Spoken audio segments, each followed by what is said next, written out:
Hello learners, स्वागत है आपका इकोनॉमिक्स एकेडमी में। मैं मंजू शर्मा एक बार फिर से लेकर आई हूँ आपके लिए एक नया वीडियो का टॉपिक है Keynesian psychological law of consumption, यानी उपभोग का मनोवैज्ञानिक नियम।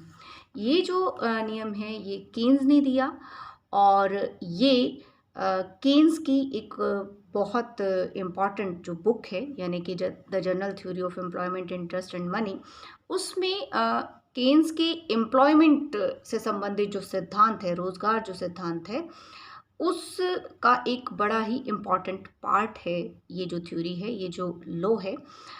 और लर्नर्स, इस वीडियो में आगे बढ़ने से पहले मैं आपको ये ज़रूर बताना चाहूँगी कि इस के अंदर हम बहुत सारी ऐसी बेसिक टर्म्स का इस्तेमाल करने वाले हैं या जिनको हम बार बार यूज़ करेंगे, तो उनको अंडरस्टैंड करने के लिए ज़रूरी है कि आप इसकी पहले की वीडियोस देखें जो उपभोग प्रवृत्ति के बारे में है और कंजप्शन फंक्शन के बारे में, जिनका लिंक आपको डिस्क्रिप्शन बॉक्स में नीचे मिल जाएगा, मैं डाल दूंगी उसे। वो आप ज़रूर देखिएगा क्योंकि जब आप उसको समझोगे तभी यहाँ पर जो बेसिक पॉइंट्स हैं आप उनको इजीली समझ पाएंगे। तो चलिए अभी वीडियो को स्टार्ट करते हैं। तो जो उपभोग का मनोवैज्ञानिक नियम है वो एक्चुअली क्या कहता है, हम एक बार वो देख लेते हैं कि psychology of community is such that when aggregate real income is increased. क्या कह रहा है केन्स कि जो कम्युनिटी की साइकोलॉजी है यानी कि जो मनोविज्ञान है या जो मानसिक प्रवृत्ति है कम्युनिटी की, समाज की, अर्थव्यवस्था की, वो ये कहती है या इस तरह की है कि when aggregate real income is increased, जब समग्र वास्तविक आय में वृद्धि होती है तब एग्रीगेट कंजप्शन, समग्र उपभोग में भी वृद्धि होती है। ठीक है, जब इनकम इंक्रीज होती है तो कंजप्शन भी इंक्रीज होता है, but not by so much as income, लेकिन उतना नहीं जितनी के आय में वृद्धि होती है। तो ये परिभाषा है एक तरह से इस नियम की, या ये कहें कि इस नियम का पूरा निचोड़ है। क्या कहता है, एक बार फिर से सिंपल वर्ड्स में समझिए कि ये नियम ये कहता है कि जब आय में वृद्धि होती है, किसमें, एग्रीगेट रियल इनकम में वृद्धि होती है, तो उपभोग में भी वृद्धि होती है, लेकिन आय में होने वाली वृद्धि की तुलना में कम होती है वृद्धि, किसमें, उपभोग में। ठीक है, और ये जो नियम है ये केन्स के एम्प्लॉयमेंट का जो सिद्धांत है उसका एक बहुत ही इम्पॉर्टेंट पार्ट है, क्योंकि उसके अंदर हम जब बात करते हैं कि जो एग्रीगेट डिमांड है, एग्रीगेट डिमांड के दो कंपोनेंट हैं, सी उपभोग और आई, और जो सी है वो दो चीज़ों के ऊपर निर्भर करता है, वो क्या है, उपभोग प्रवृत्ति और आय। तो आज उन्हीं के बीच के रिलेशन को हम इस के अंदर जो है स्टडी करने वाले हैं। दूसरी चीज़, इंपॉर्टेंट बात क्या है कि केन्स की ये जो थ्योरी है, जो साइकोलॉजिकल लॉ है केन्स का, ये केन्स की ही दी हुई एक हाइपोथेसिस, एब्सोल्यूट इनकम हाइपोथेसिस, जिसको कि हम हिंदी में कहेंगे निरपेक्ष आय परिकल्पना। ठीक है, केन्स की ये एक हाइपोथेसिस है, निरपेक्ष आय परिकल्पना। उसके रिजल्ट्स पर कहीं ना कहीं ये जो सिद्धांत है, नियम है, मनोवैज्ञानिक नियम, वो आधारित है। ये जो निरपेक्ष आय परिकल्पना है, वास्तव में ये क्या कहती है कि जो करंट कंजप्शन होता है यानी जो वर्तमान उपभोग है वो वर्तमान आय के ऊपर निर्भर करता है। ये जो आय परिकल्पना ये कहती है, और साथ में ये भी कहती है कि ये जो संबंध है वो अनुपातिक भी होता है। ठीक है, दीर्घ काल के अंदर अनुपातिक होता है और अल्प काल के अंदर गैर अनुपातिक होता है। ठीक है, तो वो जो पूरी जो पॉइंट्स हैं वो निरपेक्ष आय परिकल्पना का हिस्सा है, जिसे हम कभी जो है फ्यूचर में इस आय परिकल्पना में यानी एब्सोल्यूट इनकम हाइपोथेसिस के अंदर ज़रूर डिटेल में डिस्कस करेंगे। अभी हम इस नियम को देखते हैं। अब बात करते हैं इस नियम की प्रपोजिशंस क्या हैं, प्रतिस्थापनाएं क्या हैं। ठीक है, यानी ये नियम कौन सी ऐसी चीज़ें या कौन सी इस तरह के रिजल्ट्स जो हैं जिनको प्रतिस्थापित करता है, जो बहुत महत्वपूर्ण हैं जिनसे हम बहुत सारी जो प्रॉब्लम्स हैं उनको कहीं ना कहीं एनालाइज करते हैं। तो वो जो प्रेपोजिशंस हैं वो कौन कौन सी हैं? सबसे पहली है when aggregate income increases aggregate consumption also increases. ठीक है, ये हमने ऊपर अभी जो डेफिनेशन है, स्टेटमेंट है, उसके अंदर भी किया था। क्या कहता है कि जब एग्रीगेट इनकम इंक्रीज होती है तो एग्रीगेट कंजप्शन भी इंक्रीज होता है, ये भी बात की हमने। लेकिन जो एग्रीगेट कंजप्शन के अंदर जो वृद्धि है वो एग्रीगेट इनकम से क्या होती है? कम होती है। ठीक है, बट बाय स्मॉलर अमाउंट। ठीक है, कम अमाउंट में होती है वृद्धि, किसमें? उपभोग में। ठीक है, यानी कि जब कुल आय बढ़ती है तो उपभोग भी बढ़ता है, लेकिन उतना नहीं जितनी के आय बढ़ती है। ठीक है, तो यानी कि हम इसको अगर सिंबॉलिकली बिल्कुल समझें तो क्या होगा कि जब आय बढ़ी तो उपभोग भी बढ़ता है, लेकिन जो आय में वृद्धि, जो उपभोग में वृद्धि है वो आय में वृद्धि से क्या रहती है? कम। ठीक है, अब इस जो आइडेंटिटी है इसको हम क्या करें? दोनों साइड क्या कर दें? डिवाइड कर दें। किससे? डेल्टा सी को भी हमने डेल्टा वाई से डिवाइड कर दिया और इधर डेल्टा वाई को भी डेल्टा वाई से डिवाइड कर दिया। तो डेल्टा वाई से डेल्टा वाई कट गया, क्या हो गया? एक आ गया। और डेल्टा सी बटे डेल्टा वाई, ये क्या है? एमपीसी। ये यानी कि सीमांत उपभोग प्रवृत्ति है। ठीक है, इसको हमने सीमांत उपभोग प्रवृत्ति क्या होती है ये सब हम इससे पहले की वीडियो में डिस्कस कर चुके हैं, तो आप ज़रूर देखिएगा वो वीडियो, जिसका लिंक डिस्क्रिप्शन बॉक्स में है। तो यहाँ से देखिए लर्नर्स, क्या चीज़ आई हमारे पास? ये वाला हिस्सा क्या है? एमपीसी है, और ये क्या हो गया? कैंसिल होकर के 1 आ गया। यानी यहाँ से हमारे पास क्या रिजल्ट आया कि जो एमपीसी है वो 1 से कम है। और एमपीसी के 1 से कम होने का मतलब क्या हुआ है कि एक जो उपभोक्ता है वो अपनी बढ़ी हुई सारी आय को खर्च नहीं करता है, बल्कि उससे कम आय को खर्च करता है, उपभोग पर कम खर्च करता है। सारी बढ़ी हुई आय को उपभोग पर खर्च नहीं करता। और ये जो रिजल्ट है केन्स का, ये बहुत इंपॉर्टेंट रिजल्ट है। इसी के बेस पर केन्स ने जो बहुत सारी क्लासिकल की जो थ्योरीज थी उनको चैलेंज किया, से के बाजार नियम को चैलेंज किया है। उन सब को चैलेंज करने का जो आधार है केन्स का, वो एमपीसी का 1 से कम होना ही है। चलिए अब चलते हैं दूसरी प्रपोजिशन पर। दूसरी प्रपोजिशन क्या कहती है? Increase in income is divided some proportion between consumption and saving. यानी जो आय में वृद्धि है उसको उपभोग और बचत में बांटा जाता है। मतलब आय में वृद्धि यानी डेल्टा वाई, इसको हम बांट सकते हैं किस में? उपभोग में वृद्धि प्लस बचत में वृद्धि, इस रूप में बांटा जा सकता है। ठीक है, तो ये हो गया। अब यहाँ से भी एक चीज़ हम कर सकते हैं ड्राइव। इसका भी मतलब क्या है कि अगर यहाँ भी दोनों साइड हम इसको डिवाइड कर दें डेल्टा वाई से,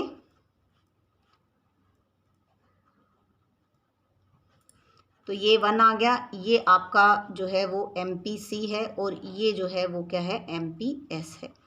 तो एमपीसी प्लस एमपीएस जो है वो 1 के बराबर होता है इसका जोड़। खैर ठीक है, यानी कि इसका मतलब ये है कि जो बढ़ी हुई आय है उसका कुछ भाग उपभोग में खर्च के रूप में, मतलब उपभोग बढ़े हुए खर्च के रूप में हो जाता है और कुछ बढ़ी हुई बचत के रूप में चला जाता है। चलिए अब देखते हैं थर्ड प्रपोजिशन क्या कहती है। तीसरी प्रतिस्थापना क्या है? An increase in income is unlikely to lead either to less consumption और लेस सेविंग देन बिफोर। ये बड़ी इंपॉर्टेंट चीज़ है। क्या कहता है कि जब कुल आय में वृद्धि होगी तो बचत या उपभोग पहले से कम नहीं हो सकते। मतलब जब कुल आय बढ़ती है, ठीक है, यानी आय बढ़ गई, तो ऐसा कभी नहीं होगा, ठीक है, अनलाइकली ऐसा नहीं होगा कि आय के बढ़ने पर उपभोग या बचत पहले से कम हो जाए। ठीक है, इसका मीनिंग ये हुआ कि भाई ऐसा नहीं होगा कि आय तो बढ़ी है और जो उपभोग में जो चेंज है वो नीचे की तरफ चला जाए, यानी कि वो कम हो जाए। ऐसा कभी भी नहीं होगा। इससे एक चीज़ ये निकलती है कि जो अगर हम इसको इस तरीके से लें तो ये क्या है कि जब आय में वृद्धि हुई उपभोग में वृद्धि, आय में वृद्धि हुई और उपभोग में नेगेटिव नहीं होगी, मतलब कि ऐसा नहीं होगा कि उपभोग पहले से कम हो जाए, ये ठीक है। ये आइडेंटिटी इस तरीके से नहीं एक्चुअली हमें लिखनी चाहिए कि जब आय में वृद्धि हुई तो उपभोग में कमी हो जाए, ऐसा कभी नहीं होगा। ये इक्वल को हमें नहीं काटना चाहिए था, एक्चुअली क्या है कि ऐसा कभी नहीं होगा। इट इज़, ये कभी नहीं होगा कि आय बढ़ जाए और उपभोग पहले से कम हो जाए। मतलब क्या है कि जो MPC है वो नेगेटिव नहीं होगी, लेस देन ज़ीरो नहीं होगी, यहाँ पर हमें क्रॉस करना है, ठीक है। अगर मैं इसको लेस देन ज़ीरो लिखती हूँ कि delta C by delta Y की आय बढ़ी है और उपभोग में जो परिवर्तन हुआ है वो ज़ीरो से कम कभी भी नहीं होगा, ये नेगेटिव नहीं होगी। मतलब कि आय के बढ़ने पर उपभोग पहले से कम हो जाए, ऐसा कभी नहीं होगा। ये केन्स का मानना है। बट अगर असामान्य परिस्थितियां में भी कभी असामान्य परिस्थितियां ऐसी हो जाती हैं, तब कभी ऐसा chance rare to rare situation में भी पॉसिबल, बट केन्स की थ्योरी में ये नहीं है। हम यहाँ पर बात केन्स की थ्योरी की कर रहे हैं, क्योंकि केन्स इसके अंदर जो मान्यताएं लेके चला है, एक्चुअली वो मान्यताएं क्या लेकर के चला है केन्स, ठीक है। जो अजम्पशंस हैं वो क्या अजम्पशंस लेकर के चला है केन्स इसके अंदर, इसीलिए हम कह रहे हैं कि ऐसा नहीं होगा। क्या अजम्पशंस लेके चला है? सबसे पहली बात तो ये कहता है कि no change in psychological and institutional factors. जो भी साइकोलॉजिकल यानी मनोवैज्ञानिक और जो संस्थागत तत्व हैं उनमें कोई परिवर्तन नहीं हो रहा। दूसरा क्या है कि ये क्या लेके चल रहा है, वेल्दी कैपिटलिस्ट इकोनॉमी है, ठीक है। एक विकसित पूंजीवादी अर्थव्यवस्था है। एक विकसित पूंजीवादी अर्थव्यवस्था का मतलब क्या होता है कि एक ऐसी अर्थव्यवस्था है जहां पर जो विकसित है यानी जहां उत्पादन की कोई कमी नहीं है, वहाँ पर जो समस्या है वो कहीं ना कहीं किस चीज़ की समस्या रहती है, मांग की समस्या रहती है, पूर्ति कोई समस्या नहीं है। और तीसरी क्या है, नॉर्मल कंडीशंस हैं, यानी अर्थव्यवस्था के अंदर जो परिस्थितियां हैं वो सामान्य हैं। अर्थव्यवस्था में कोई मंदी, तेजी या फिर कोई युद्ध जैसी स्थिति या मतलब गृह क्लेश, मतलब जिसको हम कहते हैं गृह युद्ध जैसी स्थिति नहीं है, ऐसी कोई परिस्थितियां नहीं हैं। तो उन परिस्थितियों में क्या क्या बातें कही हैं केन्स ने कि एक तो MPC लेस देन 1 होगी, 1 से कम होगी, बट MPC कभी भी 0 से कम नहीं होगी, यानी नेगेटिव नहीं होगी। तो यानी कि यहाँ से क्या बात निकल करके आती है कि MPC जो है वो MP0 लेस देन और equal to MPC less than और इक्वल टू 1। हालांकि जो MPC है वो 0 से 1 के बीच में होती है, but sometimes in some particular situations it may be 0 or may be equal to 1, but this is not Keynesian view। Keynes तो कहता है कि 1 से लेस ही रहेगी, 1 नहीं होती है, और दूसरा कभी भी नेगेटिव नहीं होती है, ठीक है। अब हम इस थ्योरी को जो है वो डायग्राम और जो है टेबल से करते हैं। तो ये हमने इनकम ली है, यहाँ कंजप्शन लिया है, यहाँ पर ली है सेविंग। तो जैसा नियम कहता है कि भाई इनकम बढ़ेगी तो कंजप्शन भी बढ़ेगा। सबसे पहली बात तो हमने क्या लिया, यहाँ पर इनकम 0 है तो कंजप्शन कितना लिया है, 40। अब ये जो कंजप्शन हमने 40 लिया है ये किस चीज़ को शो कर रहा है, ये बता रहा है कि ये अल्पकाल की स्थिति है और केन्स ने अल्पकाल की मान्यता ली हुई है। तो अच्छा लर्नर्स, यहाँ पर हमने 3 मान्यताओं की बात की, बाकी जो मान्यताएं हैं वो वही हैं जो केन्स के जो है रोजगार सिद्धांत की मान्यताएं हैं। तो वो तो यहाँ पर स्टैंड करती हैं, उसके अलावा ये अलग मान्यताओं की बात की थी। तो क्योंकि अल्पकाल है तो अल्पकाल में क्या है कि आय के शून्य होने पर भी कुछ ना कुछ उपभोग जरूर होता है और उसको क्या कहा जाता है, ऑटोनोमस कंजप्शन, स्वतंत्र उपभोग। स्वतंत्र उपभोग का मतलब है कि उपभोग का वो स्तर जो आय पर निर्भर नहीं करता, यानी आय के शून्य होने पर भी ये होगा। तो ये हुआ कैसे जब आय शून्य है, तो ये हमारा कहाँ से आ रहा है, पास्ट की सेविंग से आ रहा है, जो भूतकाल में हमने बचतें की हैं वहाँ से हम ये कंजप्शन कर रहे हैं। ठीक है, तो अगर कंजप्शन 40 है तो जो सेविंग है, सेविंग क्या होगी, y माइनस सी, तो 0 में से 40 माइनस करेंगे तो -40 आ जाएगा। फिर उपभोग आय 100 बढ़ गई और उपभोग कितना, 40 से कितना हो गया 120, यानी कितना बढ़ा 80। अब ये जो थ्योरी कहती है वही हम कह रहे हैं, जो लॉ कह रहा है। लॉ क्या कह रहा है, जब आय में वृद्धि होगी तो उपभोग में भी वृद्धि होगी, पर उपभोग में होने वाली वृद्धि आय में होने वाली वृद्धि से कम होगी। तो यहाँ हमने 100 बढ़ाया और यहाँ क्या कर दिया, 80 बढ़ा दिया। ठीक है, तो हम अपनी मर्जी से टेबल को कंस्ट्रक्ट कर सकते हैं। यहाँ फिर से हमने 100 बढ़ा दी इनकम और उपभोग को हमने फिर से कितना बढ़ाया, 80 बढ़ा दिया। तो ये हमने टेबल कैसे बनाई, 100 करके 100 करके हम क्या कर रहे हैं, इनकम को इंक्रीज कर रहे हैं और कंजप्शन को कितना इंक्रीज कर रहे हैं, 80 करके। ठीक है, और इसमें से इसको माइनस करके ये इस तरीके से 100 माइनस 120 माइनस 20, 200 माइनस 200 0, और ये हमारे पास क्या आ गई, सेविंग। ठीक है, तो अब हम इससे क्या बना लेंगे, डायग्राम बना लेंगे। और डायग्राम के लिए हम जो है वो टेबल के जो पॉइंट्स हैं उनको यूज़ करने के बजाय डायरेक्ट हम इसको बनाएंगे। यहाँ पर हमने क्या ली, इनकम, और यहाँ हम क्या ले रहे हैं, कंजप्शन एंड सेविंग। ठीक है, अब इनकम कितनी है, 0 से शुरू हो रही है और उसके बाद इंक्रीज कर रही है, और केन्स कहते हैं कि लाइन ऑफ 45 पर होगी, लिखने की ज़रूरत नहीं है, अंडरस्टूड है। तो ये इनकम आ गई। ठीक है, और कंजप्शन कैसे होगा, देखिए अभी हमने टेबल में बात की थी कि 0 होने पर भी कुछ ना कुछ पॉजिटिव है, तो यहाँ से शुरू होगा। ठीक है, कहीं से भी कर सकते हैं, यहाँ से कहीं से भी, और उसके बाद जैसे जैसे आय बढ़ रही है उपभोग भी बढ़ रहा है, लेकिन उपभोग के बढ़ने की दर आय के बढ़ने की दर से क्या है, कम है। इसीलिए देखो कि इसकी स्लोप क्या है, कम है सी की, और वाई की स्लोप ढलान क्या है, ज़्यादा है। ठीक है, तो ये हमारा सी आ गया। अब हमें इसमें क्या निकालना है, सेविंग निकालनी है। सेविंग यहाँ नीचे जो है वो माइनस में जाएगी, तो जितना ये प्लस में है ऊपर कंजप्शन, इनकम तो क्योंकि 0 है, जितना प्लस में है ये उतना ही, ये बिल्कुल इतना ये माप करके हम यहाँ नीचे उतना ही निशान लगा देंगे, कहाँ, माइनस साइड में। तो यहाँ पर माइनस सेविंग है, यहाँ पर इनकम और कंजप्शन दोनों क्या हैं, बराबर हैं। जब इनकम और कंजप्शन बराबर हैं, यानी कि ब्रेक इवन पॉइंट है, वहाँ पर सेविंग क्या हो जाएगी, 0, यानी इस पॉइंट पर सेविंग क्या है, हमारी 0 है। ठीक है, इस पॉइंट पर सेविंग 0 है।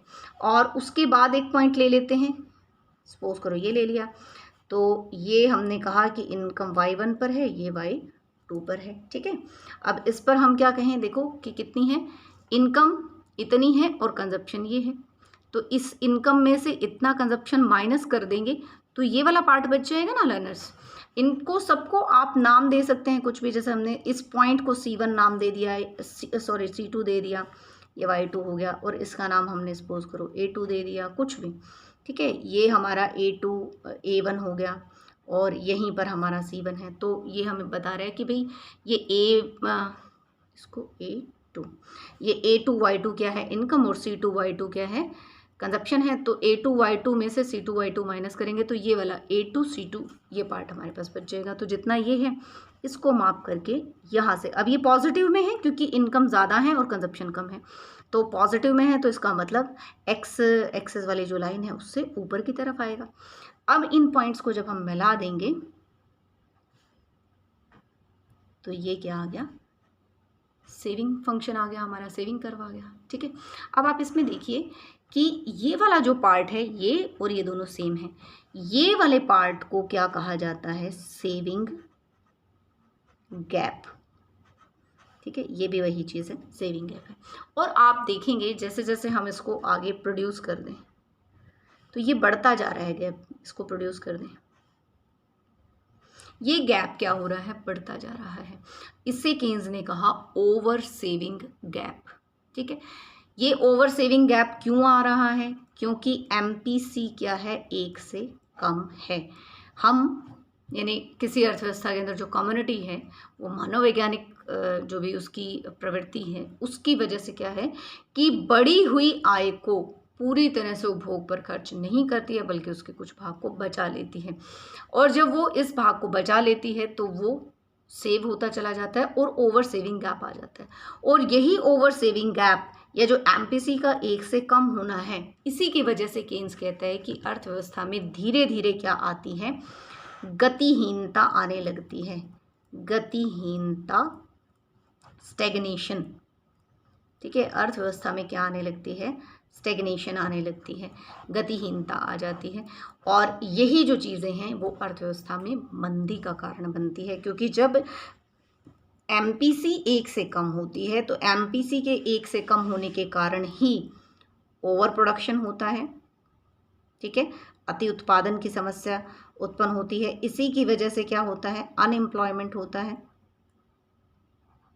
ठीक है, अनएम्प्लॉयमेंट होता है। और इसी की वजह से केन्स ने कहा कि जो अपूर्ण रोजगार संतुलन है, यानी पूर्ण रोजगार आने से पहले संतुलन है, यही वो सब चीज़ें हैं जिनकी वजह से, यानी कि ये सारे पॉइंट्स हैं जिनकी वजह से केन्स कहते हैं कि ये सब जो है हुआ। यानी कि केन्स जो 1929-30 के अंदर जो महामंदी आई थी, उस महामंदी के अंदर केन्स ने यही पॉइंट निकाला कि क्योंकि एमपीसी 1 से लेस होती है तो हमारे पास जो है बचतें बढ़ती चली जाती हैं, ओवर सेविंग गैप होता चला जाता है, और अर्थव्यवस्था में क्या आ जाती है, स्टेगनेशन। यानी कि अर्थव्यवस्था में जो अति उत्पादन का, यानी कि जो भंडार है वो बड़ी मात्रा में इकट्ठा हो जाता है, जिसकी वजह से फ्यूचर में इन्वेस्टमेंट्स नहीं होती हैं और बेरोज़गारी जो है वो बढ़ने लगती है। तो यहीं से केन्स जो है ये निष्कर्ष निकालता है। तो हमें क्या करना चाहिए भाई, इस सिचुएशन में क्या है, इम्पॉर्टेंस बढ़ जाती है किस चीज़ की, इन्वेस्टमेंट की, कि अगर हमें इस स्टेगनेशन को जो है वो डिले करना है, पोस्टपोन करना है या नहीं आने देना है, तो उसके लिए ज़रूरी है कि क्या किया जाए, निवेश किया जाए। ये सब चीज़ें जो हैं ये केन्स के सिद्धांत के निष्कर्ष हैं कि ओवर प्रोडक्शन होता है, अनएम्प्लॉयमेंट होता है, निवेश का महत्व बढ़ गया। इसी के ज़रिए केन्स ने ये बताया है, केन्स ने अपने साइकोलॉजिकल लॉ के ज़रिए ये बताया है कि अर्थव्यवस्था में आर्थिक उतार चढ़ाव क्यों आते हैं, आर्थिक उतार चढ़ावों के जो मोड़ बिंदु हैं उनको एक्सप्लेन किया है। तो इस दृष्टिकोण से केन्स का ये सिद्धांत एक जो महत्वपूर्ण जो है नियम है, जो काफ़ी सारे जो अदर जो भी इकोनॉमिक एस्पेक्ट्स हैं उनको एक्सप्लेन करने में हेल्प करता है। तो लर्नर्स, इस वीडियो के लिए इतना ही। Thank you so much. और अगर कंटेंट अच्छा लगा हो तो प्लीज़ वीडियो को लाइक करना, फ्रेंड्स के साथ शेयर करना, चैनल को सब्सक्राइब कर लेना और आने वाली वीडियो को देखते रहना। Till then, bye bye, take care, God bless you all.